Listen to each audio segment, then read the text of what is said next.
Class 10th English के 10 number ना पक्के कर लेते हैं यार। और ये वादा करता हूँ कि सिर्फ ये एक सेशन अगर तुम देख लेते हो लास्ट तक, तुम्हारे लेटर राइटिंग के कंप्लीट मार्क्स पक्के हो जाएंगे। देखो हर एक तरीके का, जिस भी तरीके का सीबीएसई पूछता आया है, अब इस बार चाहे जैसा पेपर बन रहा हो, ईजी बने, हार्ड बने, मॉडरेट बने, कुछ भी बने, जिस भी पैटर्न पे तुम्हारी लेटर राइटिंग आएगी वो सब कुछ यहाँ तुम्हें मैं क्लियरली समझाने वाला हूँ, कैसे चीज़ों को लिखते हैं, कैसे क्या अप्रोच होनी चाहिए। तो वीडियो एंड तक देखना, अपने दोस्तों तक शेयर भी कर देना, उनकी भी 10 नंबर की हेल्प हो जाएगी।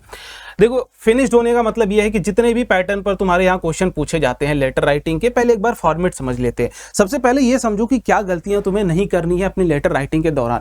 देखो जब भी सीबीएसई का एक मार्किंग स्कीम होता है कि आपको जो चीज़ें लिखनी है वो एक प्रॉपर पैटर्न में लिखनी है। हर एक सब्जेक्ट की अलग अलग मार्किंग स्कीम होती है, क्लास 10th इंग्लिश के लिए अलग होती है। तो उसकी मैं लिंक डाल दे रहा हूँ डिस्क्रिप्शन बॉक्स में, एक बार उसको देख लेना पेपर को अटेम्प्ट करने से पहले कि हर एक आंसर को तुम्हें किस तरीके से अप्रोच करना है, किस तरीके से लिखना है, वो सबसे इंपॉर्टेंट है। क्योंकि चीज़ें कम भले आती हो तुम्हें, अगर प्रॉपर पैटर्न में लिख रहे हो तो तुम वहाँ से मार्क्स आराम से ले पा रहे होगे। देखो सबसे पहले अगर हम बात कर रहे हैं राइटिंग स्किल में 10 नंबर की होती है, बेसिकली आपकी लेटर राइटिंग 5 नंबर की होती है, ठीक है। उसके बाद एनालिटिकल पैराग्राफ होता है, वो भी 5 नंबर का होता है। बट लेटर राइटिंग में अगर तुम्हें 5 नंबर पक्के जो करने हैं, इसमें देखो सबसे पहली चीज की फॉर्मेट का तुम्हें 1 नंबर मिलता है। तो फॉर्मेट अगर पता होगा तुम्हें कि पहले क्या लिखते हैं, लास्ट में, बीच में क्या लिखते हैं, अगर एक प्रॉपर फॉर्मेट तुम्हें पता है तो 1 नंबर तुम्हारे फॉर्मेट से पक्के होते हैं, ठीक है। आगे बात करते हैं दूसरा, जो भी कंटेंट तुम लिखते हो, जो भी आप अप्रोच कर रहे हैं, जिस भी टॉपिक के बारे में तुम्हें बोला गया है कि लेटर राइट करने के लिए, उसका जो कंटेंट है वो टू द पॉइंट है या फिर तुम इररिलेवेंट चीजें लिख के आ रहे हो, उसके ऊपर 2 नंबर तुम्हारे डिपेंड करते हैं। तो मेजर मार्क्स ये यहां से तुम्हें मिल रहा होता है। साथ ही साथ ऑर्गेनाइजेशन ऑफ आइडियाज, जो भी आइडियाज आप उस लेटर को लिखने के बारे में सोच रहे हो, उसको प्रॉपर तुमने वेल मैनर में ऑर्गेनाइज करा है या नहीं करा है, उसके ऊपर भी 1 नंबर डिपेंड करता है। और लास्ट में 1 नंबर तुम्हारी एक्यूरेसी के ऊपर डिपेंड करता है भैया, कि एक्यूरेसी पर 1 नंबर मिलेगा आपको। अब देखो सबसे पहले अगर फॉर्मेट की बात करें, फुल क्रेडिट मिल जाता है, फॉर्मेट सही हो, कंटेंट के 2 मार्क्स मिल जाते हैं। ऑर्गेनाइजेशन में आपके फॉर्मल टोन, वोकैबुलरी, पैराग्राफ सब सही से आपने लाइन स्किप करा है, पैराग्राफ का स्ट्रक्चर, सीक्वेंस सही कुछ सब कुछ दिया है, इफेक्टिव स्टाइल में लिखा या नहीं लिखा। अब देखो जो बच्चे टेंशन नहीं लेते भैया हमारी ग्रामर अच्छी नहीं है, हम सही से लिख नहीं पा रहे होंगे, टेंशन नहीं लेना। ग्रामर के सिर्फ 1 नंबर तुम्हें यहाँ मिलने वाले हैं, जिसमें स्पेलिंग मिस्टेक चल जाएगी, ठीक है, पंक्चुएशन अगर गलत है चल जाएगा, ठीक है। ग्रामर अगर नहीं भी होती कोई दिक्कत नहीं है, 1 नंबर ग्रामर का तो तब भी आप देखोगे तो आधा नंबर ही कट रहा होगा, तो इसका बहुत ज्यादा टेंशन लेने वाली बात नहीं है। जो चीजें तुम्हें आती हो प्रॉपर पैटर्न में एक एक करके लिखते हुए चलना।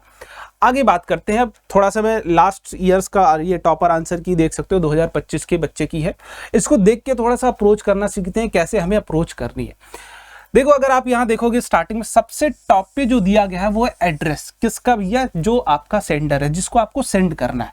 तो यहां आपको लिखना है, सबसे पहले जो लिखना है वो है सेंडर्स एड्रेस, ठीक, सेंडर्स एड्रेस आपको सबसे पहले ये मेंशन करना है, ठीक है। किसी भी तरीके का लेटर राइटिंग हो, कोई भी फॉर्मेट हो, कुछ भी, एक बार ये पैटर्न समझो, फॉर्मेट का 1 नंबर है तो ये 1 नंबर तुम्हारा यहां से सिर्फ फॉर्मेट समझ के आ सकता है, ठीक है। तो सबसे पहले एड्रेस देनी है, फिर 1 लाइन तुम्हें यहां पर गैप लेना है, 1 लाइन का तुमने गैप ले लिया, उसके बाद यहां पर डेट डाल देनी। देखो बहुत सारे टीचर्स ये बताते हैं कि डेट एग्जैक्ट मत डालना, तो ऐसे लिख देना कि 20XX लिख देना, एग्जैक्ट डेट नहीं डालनी है। बट आप देख सकते हो यहाँ टॉपर्स की आंसर की मैं तुम्हें दिखा रहा हूँ, इसने पिछले साल जिस दिन एग्जाम डेट था सेम डेट उसने डाल दी है, तो वो फर्क नहीं पड़ता। अगर आपने फॉर्मेट सब कुछ सही तरीके से लिखा हुआ है बहुत अच्छे तरीके से, तो इतनी चीजें इग्नोर हो सकती हैं। बट अगर ट्राई करो तो यही वाली चीजें मेंशन कर देना, अनटिल कि आपके क्वेश्चन में मेंशन ना हो तब तक, ठीक है। तो आपको 1 लाइन छोड़ के फिर क्या लिखनी है, आपको डेट लिख देनी है कि भैया कौन सी डेट का है, ठीक है। दूसरी चीज, फिर यहां से 1 लाइन और आपको यहां पर स्किप करनी है, यहां पर स्किप करना है। उसके बाद जो रिसीवर है उसका यहां पर आपको डेट लिख देना है, ठीक है। जिसको भी आप, सॉरी रिसीवर का डेट बोल रहा हूं, जो भी रिसीवर जिसको आप लिख रहे हो वो लिख देना है यहां पर रिसीवर्स, पूरा रिसीवर्स डिटेल आपको लिखना है, किसको आप भेज रहे हैं, ठीक है। अब दूसरी चीज आगे बात करते हैं जो सबसे लास्ट, इसके बाद फिर से 1 लाइन का गैप देना है तुम्हें।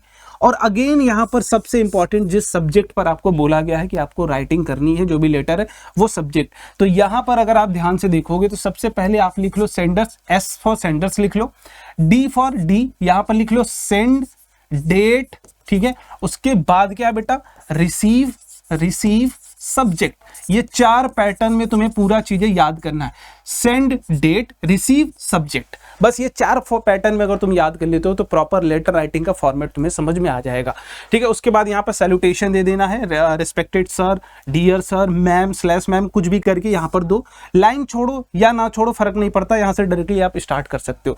बट कंप्लीट लेटर राइटिंग में सबसे इंपॉर्टेंट चीज है, आपको हमेशा ये लेफ्ट एंड को पकड़ के रखना है कि जो भी लाइन आप लिख रहे हो, लेट सपोज ये लाइन यहाँ से फिनिश हो गई, ठीक है, आपने लिखा तो प्रॉपर, तो आप ये पैरा लिखते चले जाओगे, पैरा लिखते चले जाओगे। अगर यहाँ से सेंटेंस खत्म हो गया, मुझे नया सेंटेंस स्टार्ट करना है, तो मैं अगेन लेफ्ट एंड से ही स्टार्ट करूंगा, यहाँ कहीं बीच से जाके नहीं स्टार्ट करूंगा। इस चीज का, इस पैटर्न का एकदम अच्छे से ध्यान रखना। फिर आपने कोई पैरा अपना जो भी एक्सप्लेन कर रहे थे वो एक्सप्लेन कर दिया, अब नई चीज कोई आप कर रहे हो, प्लीज इंश्योर, आप रिक्वेस्ट कर रहे हो अगर कि प्लीज इंश्योर करिएगा, तो प्रॉपर एक लाइन का यहां पर आपको गैप देके फिर नेक्स्ट पैरा में अपनी नई बात जो आपको करनी है वो लास्ट में फिर थैंकिंग यू, अपना नाम लिख देना, योर सिंसियरली, नाम जो भी होगा लिख के इतना छोड़ देना, ये तो कॉमन है। ठीक है, अब बात करते हैं आगे, कितने तरीके के लेटर्स तुम्हें बेसिकली इस साल पूछे जा सकते हैं। सबसे पहला है लेटर टू एडिटर, हो सकता है इससे एक क्वेश्चन आ जाए और में आता है तो आप चॉइस कर लेना। ठीक है, कंप्लेंट लेटर ये देख लेना, इंक्वायरी लेटर ये हो गया, और चौथा है ऑर्डर लेटर। एक एक करके इन चारों के पैटर्न को समझ लेते हैं। ठीक है, और यहां तक अगर कुछ तुम्हें हेल्प मिले, और ये चारों पैटर्न के मैं ऐसे करता हूं तुम्हें, मैं 5 लेटर्स चारों के, ठीक है, 5 लेटर्स अपने टेलीग्राम में मैं डाल दूंगा फ्री में प्रैक्टिस करने के लिए। सिर्फ तुम्हें टेलीग्राम में फ्री पीडीएफ यहां पर डाल दूंगा मैं, फ्री पीडीएफ, तो ये यहां से तुम डाउनलोड कर लेना और एक एक लेटर की प्रैक्टिस कर लेना। ठीक है, सबसे पहला हम बात करते हैं, किसकी बात करेंगे भाई, सबसे पहले लेटर टू एडिटर की बात करते हैं। हम किसको भेज रहे हैं, बेसिकली एडिटर होता कौन है, जो भी एडिटोरियल छापते हैं। ठीक है, हिंदू में अगर आप भेज रहे हो, द हिंदू के एडिटोरियल प्रिंट कराना है आपको, या फिर किसी भी चीज के बारे में, तो आप किसी एडिटर को भेज रहे हो, उस हिसाब से आपके थॉट प्रोसेस होनी चाहिए। ठीक है, आगे बात करते हैं। तो अगला जो यहां से है आपके पास लेटर टू एडिटर में, सबसे पहले देखो हमने क्या लिखा भैया, यहां पर लिखा आपकी सेंडर्स का एड्रेस। ठीक है, एक लाइन छोड़ के क्या लिखा, डेट। फिर उसके बाद रिसीवर कौन है भैया, रिसीवर का यहां पर डिटेल लिख दिया। फिर उसके बाद क्या लिखा, सब्जेक्ट लिख दिया। फिर यहां पे सैल्यूटेशन दे दिया, सर और मैम। यहां पे लाइन स्किप भी कर सकते हो या नहीं कर सकते हो। अब देखो यहां सबसे इंपॉर्टेंट क्या चीज है कि जब हम लेटर लिख रहे हैं भैया, एडिटर को लिख रहे हैं, तो स्टार्ट कैसे करें। देखो पैटर्न तो आपको ये सोचना पड़ेगा, थोड़ी सी वो क्रिएटिव थिंकिंग तुम्हारे वहां एग्जाम में टेस्ट होगी, क्योंकि टॉपिक कुछ भी हो सकता है। तो स्टार्टिंग में अगर आप ट्राई ये कर सकते हो, सबसे ज्यादा स्टार्टिंग में आप देख सकते हो, I am a resident of Shakti Nagar. आप अपने से ही बताना चाहते हो। ठीक है, आप खुद से बताना शुरू करो, आप कहाँ से रहते हो, क्या चीजें हो, पूरे डिटेल आप स्टार्टिंग में। Want to draw your attention towards the problem of improper garbage disposal in area. यहां से लाइन फिनिश हो गई, जैसे लाइन फिनिश हुई फिर से आप लेफ्ट हैंड से ही स्टार्ट करोगे, बीच से कहीं से स्टार्ट नहीं करना है। और हर लाइन फिनिश होने के बाद अब ट्राई ये करना, एक लाइन गैप यहां पर दे सकते हो, एक लाइन का गैप दे सकते हो। लास्ट में सिर्फ थैंकिंग यू, योर्स फेथफुली, नाम यहां पर लिख के चले आ रहा। यही पैटर्न है प्रॉपर लेटर टू एडिटर का। आगे बात करते हैं कंप्लेंट लेटर में भी। भाई कंप्लेन कर रहे हो आप, ठीक है, कंप्लेन ही कर रहे हो, कंप्लेन पी रहे हो, सॉरी कंप्लेन तो नहीं कर रहे हो, कंप्लेन कर रहे हो। ठीक है, फिर से वही देखो फॉर्मेट, कुछ अलग तुम्हें नहीं मिलेगा। यहां पर ये हो गया, डेट हो गई, ठीक है, रिसीवर्स डेटा हो गया, यहां पर आपकी सैल्यूटेशन हो गया। ठीक है, ये थोड़ा सा आई थिंक ऊपर नीचे हो गया, यहां पर इसको सब्जेक्ट दे दोगे। ठीक है, उसके बाद जो भी चीजें हैं यहां पर आप फिर से देखो, वहीं से शुरू किया गया। I have been resident of Gaur city for the past 3 years। ठीक है, स्टार्टिंग आप खुद से ही करना शुरू कर दो। एक कोई भी फ्रेम तैयार कर लो, उस फ्रेम से स्टार्टिंग से लिखना शुरू कर दो। तो ये फ्रेम जो मैंने अभी बोला यहाँ पे कि तुम्हें 5 लेटर दे दूंगा, वो लेटर्स पढ़ लोगे पांचों, तो तुम्हें ये फ्रेम करना समझ में आ जाएगा कैसे करना है। बाकी ग्रामर की टेंशन मत लो, आधे नंबर वहां से तुम्हारे हैं बस। बाकी यहाँ पर लास्ट में एक, जब भी आप कंप्लेन कर रहे हो तो एक जो भी उसका आंसर चाहते हो उसको पॉजिटिव नोट पे एंड करना है तुम्हें। यहाँ पर एक एंड स्टेटमेंट तुम्हारा जरूर होना चाहिए, इस बात का ध्यान रखना। एक एंड स्टेटमेंट अच्छे तरीके से तुम्हें देना है। ठीक है, एक लाइन छोड़ के एक स्टेटमेंट तुम्हें एंड स्टेटमेंट देना है, ये सबसे इंपॉर्टेंट है। ठीक है, आगे बात करते हैं इंक्वायरी लेटर में। भैया क्या करना है, इंक्वायरी तो करनी है, पूछताछ करनी है, क्या चीजें अवेलेबल है, किसकी पूछताछ करोगे, है ना, कि भैया क्या पेपर लीक हो गया क्या सीबीएसई का, सीबीएसई से इंक्वायरी लेटर कर लो, इंक्वायरी लेटर भेज दो, इंक्वायरी ही कर लो। ठीक, फिर से यहाँ पर आपने यही सेम काम किया, डेट किया, ठीक है, एड्रेस दिया, सब्जेक्ट डाला, डियर सर डाला। ठीक है, उसके बाद यहाँ से अब देखो, जब भी आप इंक्वायरी कर रहे हो तो इंक्वायरी किसी न किसी के बेसिस पे कर रहे होगे कि ये चीज़ें तुमने पढ़ी होगी, उसके बारे में फिर इंक्वायरी कर रहे हो। तो आप स्टार्टिंग में थोड़ा सा उस तरीके से बताओ कि हाँ मैंने इस चीज़ को देखा है तो मैं उसके थ्रू आपकी इंक्वायरी करना चाह रहा हूँ। जैसे I came across your advertisement in the local newspaper regarding paragliding course given by your institution. तो ये इंक्वायरी के लिए जब भी आप जैसे कोई एडवर्टीजमेंट तुमने पढ़ा है या फिर किसी चीज़ के बारे में जानते हो, जैसे अभी पेपर लीक का एक PDF सब बांट रहे, ठीक, तो आप उस PDF के थ्रू देखोगे I have came across your PDF which you have released for class 10th English exam. हो सकता है ये चीज़ स्टार्ट कर दो तुम, बट ऐसा कुछ लीक होता नहीं है, CBSE कभी कुछ लीक नहीं करता है, तो डरने वाली बात नहीं है, ठीक है।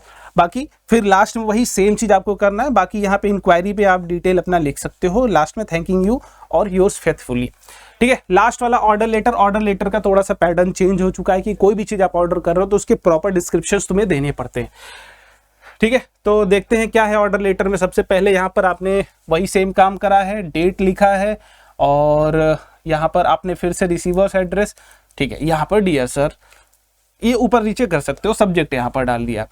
बाकी यहाँ पर आप नीचे अपनी detail according to your demands जो भी आपकी हैं वहाँ पर लिखोगे।